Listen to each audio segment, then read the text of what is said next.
Buenos días a todos. El día de hoy vamos a, vamos a tocar el tema del abordaje del paciente con tuberculosis vertebral. Vamos a iniciar presentando un caso del servicio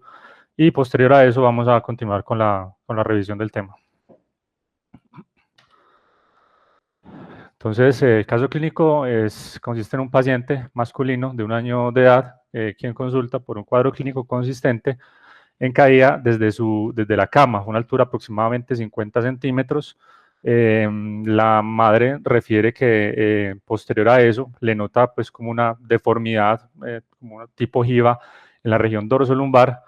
con mucho dolor localizado en esa zona. El paciente, digamos que posterior a eso, disminuye su actividad, el niño deja de gatear y tampoco tolera la bipedestación. Ellos tienen inicialmente pues como unos problemas para recibir atención pues el momento inmediato del trauma, por lo cual se retrasa varios días la consulta del paciente y finalmente recibe su atención en el hospital local de Puerto Boyacá,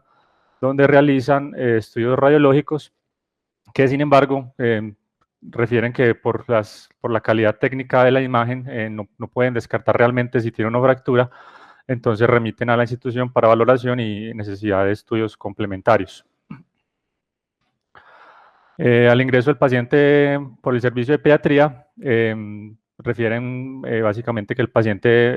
desde el punto de vista del examen físico, lo que se dice es que el paciente está estable, que no presenta un déficit motor o sensitivo aparente, está irritable con mucho dolor localizado en la zona y que se le observa una deformidad evidente en la región dorsolumbar.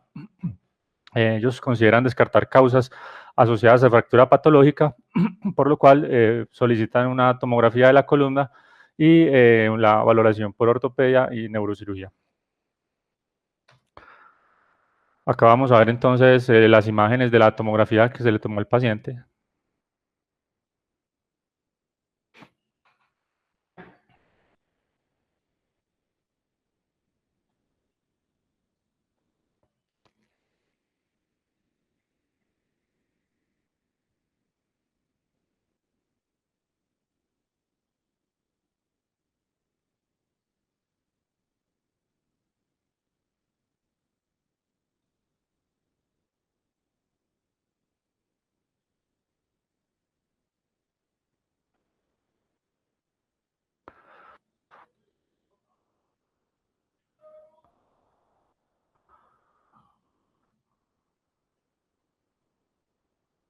Con estos resultados, el paciente es valorado ya por el servicio de ortopedia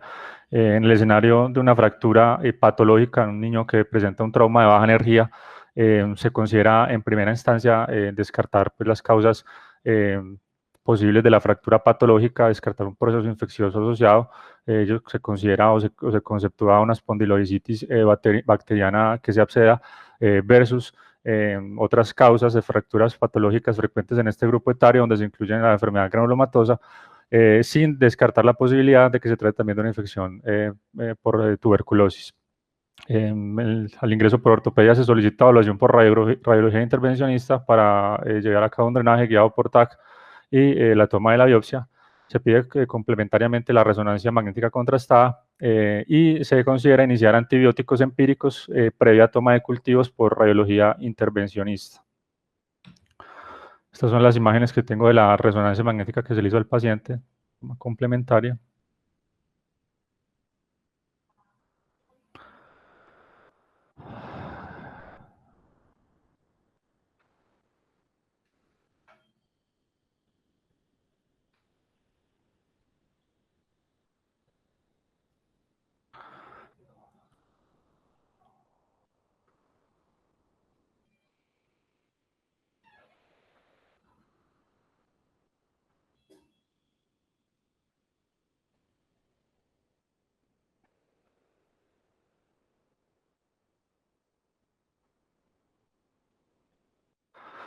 Como parte de los hallazgos imagenológicos se ven entonces la presencia de abscesos paravertebrales extensos en toda la región o que se extienden a lo largo de la región toracolumbar del paciente, la fractura patológica o la fractura pues, de los cuerpos vertebrales a nivel de T2 y L1, En ese momento se define que no necesita intervenciones quirúrgicas por el servicio de ortopedia y se inicia manejo con ortesis toraco-lumbosacra. Adicionalmente, se esperan los resultados de los cultivos, los cuales posteriormente resultan ser negativos, los que fueron tomados por el servicio de radiología intervencionista. El paciente, digamos que tiene una evolución en cuanto a síntomas sistémicos un poquito torpe, al paciente con mucho dolor, mucha dificultad pues desde el punto de vista mecánico, que empieza a presentar picos febriles, por lo cual y en valoración conjunta por el servicio de infectología, revisando nuevamente como el caso, las manifestaciones clínicas y los hallazgos en los estudios imagenológicos principalmente, se conceptúa que es un cuadro compatible con una infección por tuberculosis. El paciente es programado para cirugía por el servicio de ortopedia, se lleva a cabo pues el desbridamiento como tal, una laminectomía y la toma de cultivos por vía abierta, y posterior a lo cual se inicia tratamiento antituberculoso instaurado por el servicio de infectología. Entonces, para empezar a hablar un poquito del tema, tenemos que la tuberculosis en todo el mundo es la enfermedad infecciosa más común. Digamos que alrededor del 95% de los casos ocurren en países en vías de desarrollo, y si bien la incidencia y la prevalencia de la tuberculosis vertebral no se conocen realmente, digamos que se considera que en las partes del mundo donde hay una alta carga de tuberculosis pulmonar, pues se espera que haya una correlación también con una mayor incidencia de la tuberculosis vertebral, o que sea proporcionalmente más alto. Se estima que cada año decenas de millones de niños son expuestos al Mycobacterium tuberculosis, y sigue siendo una de las causas principales de morbimortalidad en la población infantil. Se habla de un riesgo estimado acumulativo de tuberculosis a 2 años tan alto como aproximadamente el 20% en pacientes positivos para la infección de tuberculosis que son menores de 5 años. La tuberculosis vertebral constituye específicamente el 50% de los casos de la tuberculosis esquelética, y si no se trata adecuadamente, pues puede causar secuelas muy graves. Básicamente la espondilodicitis tuberculosa es la forma de presentación más grave de la enfermedad esquelética por infección de tuberculosis, y en los últimos años las características clínicas y radiográficas de la tuberculosis han sido considerablemente pues han cambiado considerablemente, frente a lo cual se han presentado más frecuentemente formas clínicas atípicas, son mucho más comunes, por lo que un alto índice de sospecha clínica y la confirmación pues, histopatológica finalmente terminan siendo esenciales para poder establecer un diagnóstico temprano de la enfermedad. Si bien, digamos, los esquemas terapéuticos farmacológicos son potentes y en términos generales son suficientes para tratar adecuadamente las formas, sobre todo las formas no complicadas de la enfermedad, y que la intervención quirúrgica, digamos que ha mostrado también resultados buenos en casos seleccionados cuando necesita ser complementada la terapia, de todas formas sigue siendo importante poder establecer un diagnóstico precoz,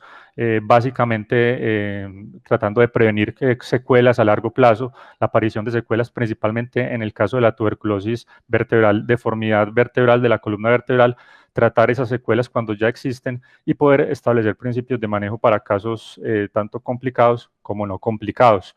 La tuberculosis pues, infecta con mayor frecuencia, puede ser, o afecta principalmente los pulmones, pero la columna vertebral se presenta afectada o está afectada aproximadamente en el 3 al 5% de los casos. Digamos, el segmento más típicamente comprometido es la región torácica. Es una enfermedad indolente de crecimiento lento. Y como dijimos, la espondilodiscitis tuberculosa, aunque es menos común, pues es la forma más peligrosa de la tuberculosis esquelética. Es una infección básicamente causada, como todos sabemos, por el Mycobacterium tuberculosis. La forma de diseminación es por vía hematógena, alcanzando los cuerpos vertebrales y los discos intervertebrales. Allí produce un proceso inflamatorio y una lesión que histológicamente se conoce o se define como el granuloma o el tubérculo, y a partir de un fenómeno de necrosis caseosa del centro de la lesión, pues se constituye lo que es el absceso frío,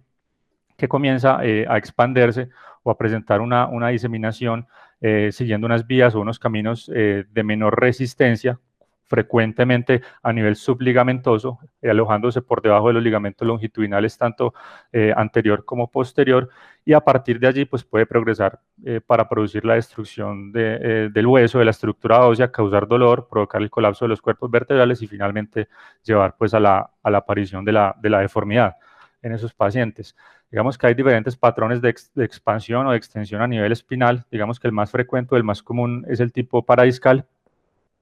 en el cual, digamos, los bacilos se van a alojar en la médula subcondral a ambos lados del disco. Otros patrones son central con destrucción del cuerpo vertebral, un patrón donde, digamos, hay una afectación predominante de elementos posteriores, y un patrón no óseo,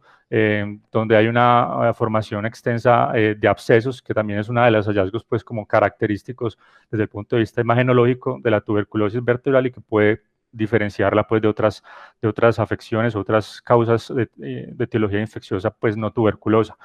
El compromiso neurológico puede generar fenómenos de compresión radicular, no es lo más común realmente. Digamos que es mucho más frecuente la compresión propiamente de la médula o la cauda equina, especialmente en la fase activa de la enfermedad, por la presencia de abscesos, la presencia de tejido inflamatorio, por los discos que están protruidos o sobresalientes, por la subluxación y la inestabilidad.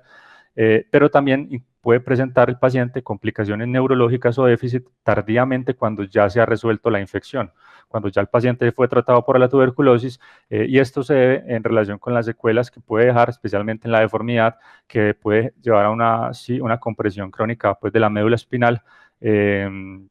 con o sin reactivación pues, posterior de la infección.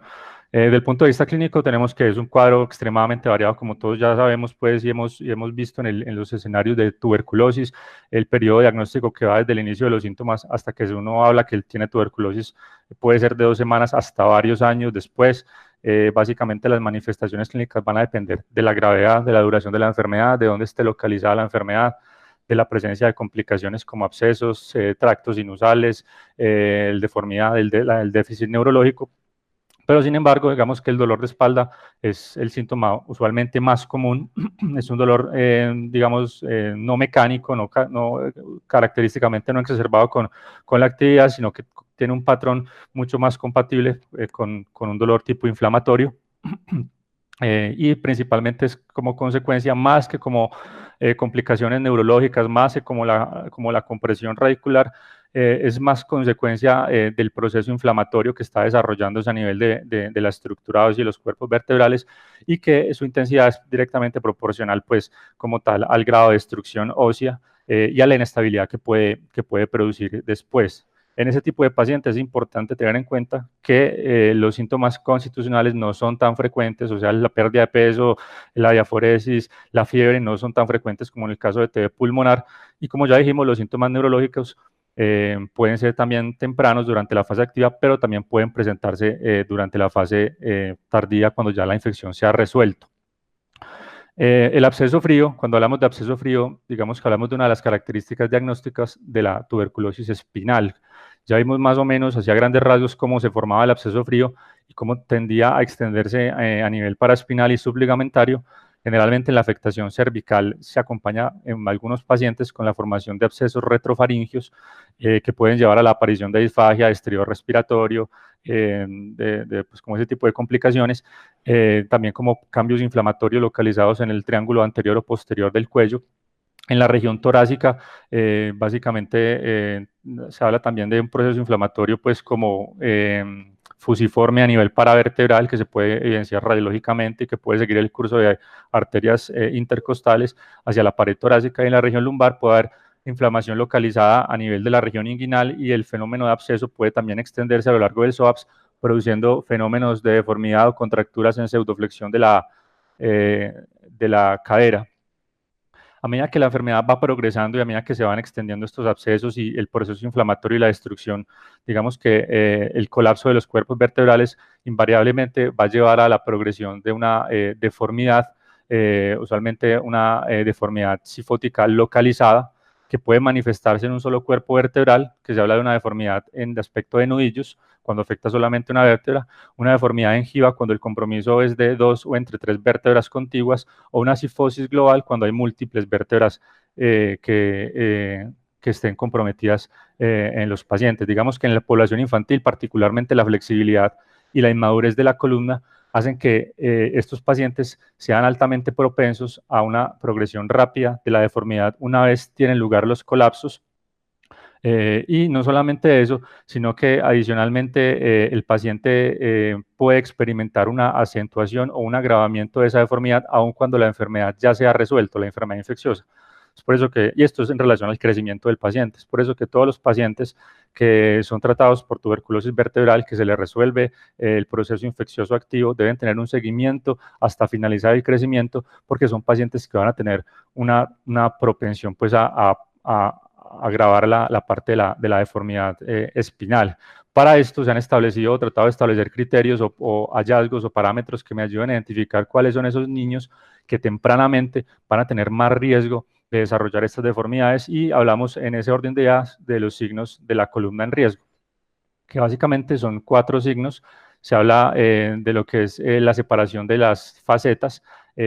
como se ve en la primera imagen, la imagen que está señalada por la letra A, es una separación de las facetas. En la segunda, el criterio es básicamente una retropulsión posterior de las estructuras. Uno traza básicamente 2 líneas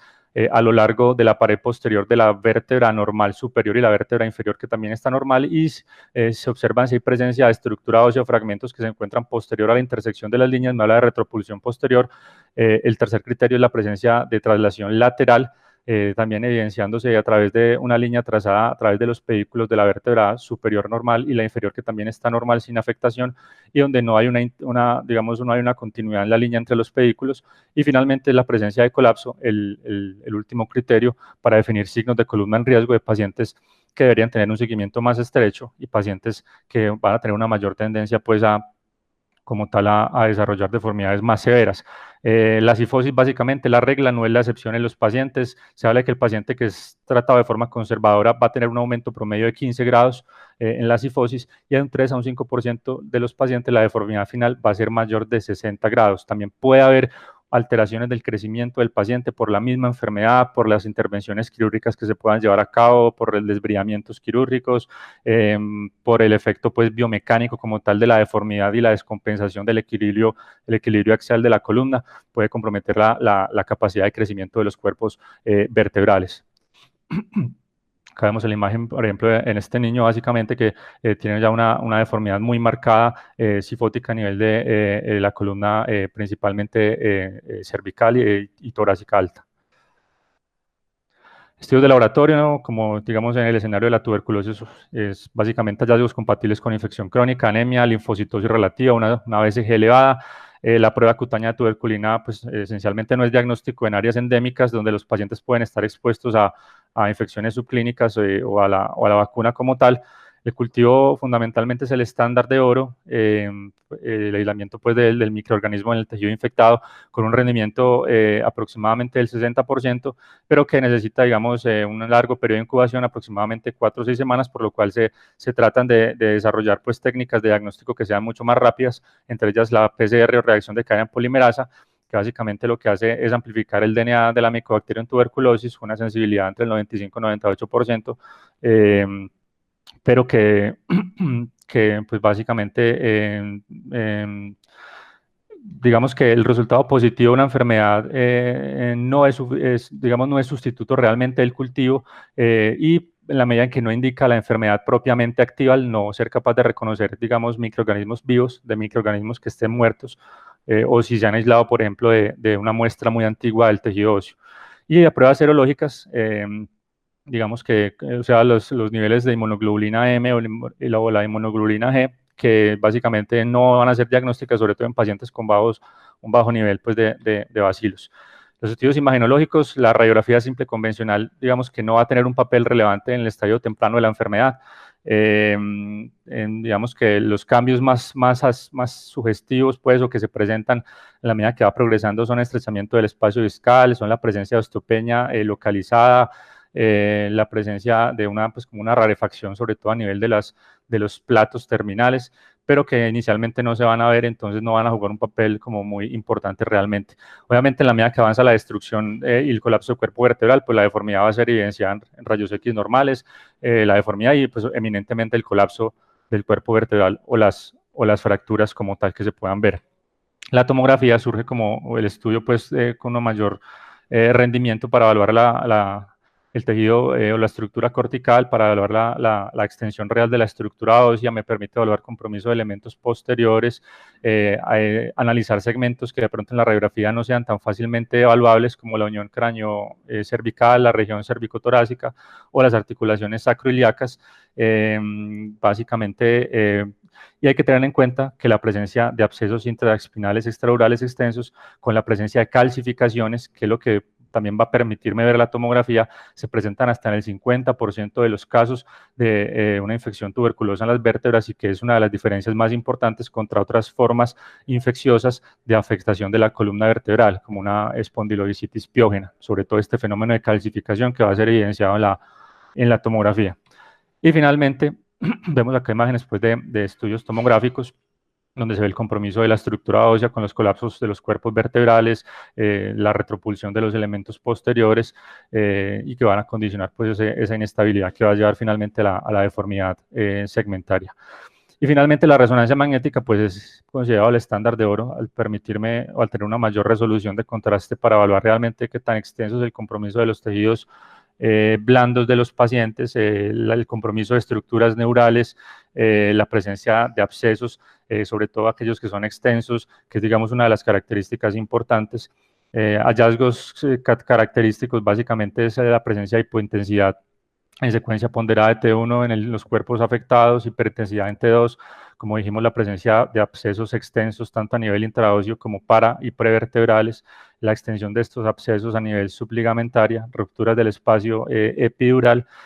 también son frecuentes. Es importante también tener en cuenta que un patrón de destrucción ósea donde hay una preservación relativa del disco digamos, y con un compromiso discal más heterogéneo puede ser también más compatible con una tuberculosis espondilótica en comparación con la piógena, que de pronto la afectación discal puede ser un poquito más homogénea y ayudarme también a establecer diagnósticos diferenciales con otras causas de fractura patológica, sobre todo causas neoplásicas, básicamente. Diagnósticos diferenciales, es importante siempre cuando estemos enfrentándonos a un niño con una fractura patológica, pues pensar, digamos, en el contexto del escenario general en el que se presenta el niño, desde el punto de vista de antecedentes personales, desde el punto de vista de la evolución natural de la enfermedad, desde el punto de vista del grupo etario en el cual estamos o con el cual nos estamos enfrentando en un momento determinado, porque las causas de fracturas patológicas, y específicamente cuando están localizadas en un segmento particular del esqueleto, como en este caso la columna, pues van a ser diferentes para cada grupo etario. Entonces siempre va a ser importante enfocar a los pacientes pensando en esa causa etiológica, pensando que posiblemente el paciente puede necesitar un manejo específico de la fractura, pero también va a necesitar fundamentalmente un manejo de la etiología subyacente que llevó a desarrollar la fractura. Diagnósticos diferenciales, especialmente tenemos la espondilolisitis piógena, básicamente pues la infección de origen bacteriano en estos grupos etarios. Tenemos enfermedades linfoproliferativas, la leucemia linfoblástica aguda, que tiene un pico de presentación más o menos entre 2 y 5 años. Uno de los diagnósticos más importantes también es en relación con la enfermedad granulomatosa, el granuloma eosinofílico, quiste óseo aneurismático y sarcoma de Ewing, que puede mostrar algunos cambios también estructurales y de destrucción ósea similares. Como hablamos de la espondilitis infecciosa, ya dijimos básicamente que la formación de abscesos extensas y sobre todo la calcificación de los abscesos es mucho más característico del paciente con una tuberculosis vertebral y que sigue siendo uno de los diagnósticos pues, más importantes, que de hecho en el enfoque inicial del paciente del caso pues se trató de descartar y se inició antibiótico-terapia empírica tratando de cubrir pues como este tipo de etiología infecciosa. Las enfermedades granulomatosas, especialmente tener en cuenta que es una de las causas más importantes de fractura patológica en pacientes en el grupo etario de menores de 3 años, como es en el escenario en el cual se presenta el caso de este paciente. El granuloma eosinofílico, digamos que es la forma de presentación más benigna de una serie de enfermedades o de un grupo de enfermedades conocidas como histiocytosis, básicamente generan, digamos, lesiones benignas osteolíticas de la estructura ósea, afectan principalmente el cráneo, afectan principalmente costillas, huesos largos, pero entre un 6 y 25% de los pacientes puede afectar también la columna vertebral. Usualmente la presentación típica es un paciente que presenta un dolor axial y que en los estudios imagenológicos, digamos que la imagen clásica es la vértebra plana, ¿cierto? De todas formas, hay otras presentaciones no tan típicas de esto y hay que tener en cuenta que si bien esta es la causa más frecuente de vértebra plana, hay otras causas también de vértebra plana, incluyendo la tuberculosis vertebral. Entonces hay que tener en cuenta también esto, el escenario en el cual se presenta el paciente para poder establecer un diagnóstico diferencial. Y las enfermedades linfoproliferativas, como dijimos, la leucemia linfoblástica aguda, especialmente un pico de máxima incidencia de 2 a 5 años, los pacientes pueden concursar con síntomas también generales que pueden confundirse en un momento con síntomas constitucionales y sistémicos de una tuberculosis perfectamente. Digamos que si bien la formación de abscesos pues no es lo que pasa desde el punto de vista imagenológico y anatomopatológico, y tampoco digamos es tan frecuente la deformidad pues y la cifosis a diferencia de lo que ocurre en la tuberculosis. Tratamiento, básicamente la tuberculosis vertebral es una enfermedad médica, el tratamiento es inicialmente o fundamental médico con fármacos antituberculosos, reposo y una inmovilización con la ortesis adecuada, como se instituyó en este paciente inicialmente. De todas formas hay que tener en cuenta que si bien el manejo es esencialmente médico, digamos que el tratamiento moderno partiendo digamos, de los principales problemas o de los problemas más frecuentes de la tuberculosis vertebral, donde se incluye básicamente la cifosis y los déficits neurológicos, el tratamiento, digamos, más integral también incluye tratar estas deformidades cifóticas, prevenirlas, restaurar el equilibrio vertebral, evitar la recaída local de la enfermedad y tratar los déficits neurológicos cuando estos están presentes. De ahí que la cirugía, digamos que es digamos, uno de los pilares del manejo, especialmente en ciertos casos que sean pues seleccionados, básicamente se indicarían en pacientes con diagnósticos inciertos, lesiones panvertebrales, columnas potencialmente inestables para tratar de evitar pues la progresión a estas deformidades secuelares, enfermedades refractarias, y cuando es probable que la cifosis progrese con el crecimiento del paciente para evitar pues, las deformidades tan marcadas. Una vez más en este escenario hablamos de los signos de columna en riesgo, identificar a aquellos niños que van a tener un mayor potencial o mayor riesgo de desarrollar deformidades más graves durante el crecimiento para poder tratar de intervenirlos tempranamente si es el caso o si sea necesario. Acá hablamos rápidamente como el régimen farmacológico, básicamente es un ciclo corto intermitente, que es lo que, pues, digamos, ha mostrado mejor recepción por parte del paciente, menores tasas de abandono y son los medicamentos más frecuentemente utilizados. En cuanto al tratamiento, pues ya quirúrgico, básicamente, digamos que el mejor tratamiento de la paraplegia, pues básicamente es evitar la paraplegia, ¿cierto? Entonces, digamos que si bien en la mayor parte del mundo hay una tendencia pues a manejo quirúrgico, especialmente en pacientes o incluso en pacientes con déficits más leves, déficits neurológicos más leves,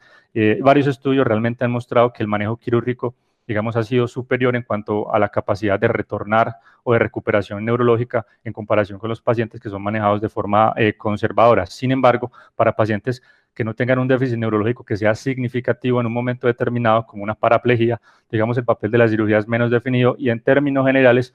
se recomienda en algunos textos y en algunas series que en pacientes que tengan hallazgos en resonancia magnética, donde se vea una médula que esté relativamente preservada, que pueda tener signos de mielitis o edema y que haya una acumulación importante de líquido en el espacio extradural, responden bien al manejo conservador, a diferencia de los pacientes que presentan efectivamente una compresión mecánica, ya sea por un absceso paravertebral, ya sea por el tejido pues, de granulación, el tejido caseoso, con poco componente líquido extradural, y son aquellos en los cuales de pronto la cirugía va a tener un papel más relevante a la hora pues, de pensar en una descompresión. El Medical Research Council del Reino Unido inició varios estudios pues, en cuanto al manejo intervencionista de esos pacientes y concluyó que tanto el tratamiento farmacológico conservador, el desbridamiento solamente o el desbridamiento radical de la lesión vertebral y la fusión han logrado resultados favorables e inclusive similares para la mayoría de pacientes. Sin embargo, como única diferencia concluida, dicen que la ventaja es que en los pacientes que son sometidos a resecciones o a desbridamientos más radicales y a estabilización posterior tienen menos deformidad tardía. Entonces, con base en esto, se plantea la pregunta de que si en aquellos pacientes que van a desarrollar cifosis severa o que se anticipa que van a desarrollar estas deformidades, podrían llegar a beneficiarse de una estabilización quirúrgica temprana acompañada de la fusión. Y nuevamente esto nos lleva a hablar una vez más y a llevarnos a pensar en los signos de columna en riesgo. Básicamente, en la medida en que la presencia de dos de estos signos tuvieron una progresión de cifosis de más del 30% y una cifosis final de más del 60%, de más de 60 grados, por lo cual muchos autores recomiendan que en esos pacientes con signos de columna en riesgo, con 2 o más de los 4 signos, sean sometidos o sean llevados a un tratamiento quirúrgico para prevenir estas deformidades. Y para terminar, pues básicamente hablamos de acá ya presentamos un caso, unas imágenes de un caso de un paciente que en otra institución pues fue sometido pues básicamente a este tipo de procedimientos y este fue el resultado que se consiguió con ellos en este niño. Esto fue a los 2 años y este fue a los 7 años la evolución, para que vean cómo evolucionó. Bueno, muchas gracias. ¿Algún comentario? Muchas gracias a todos.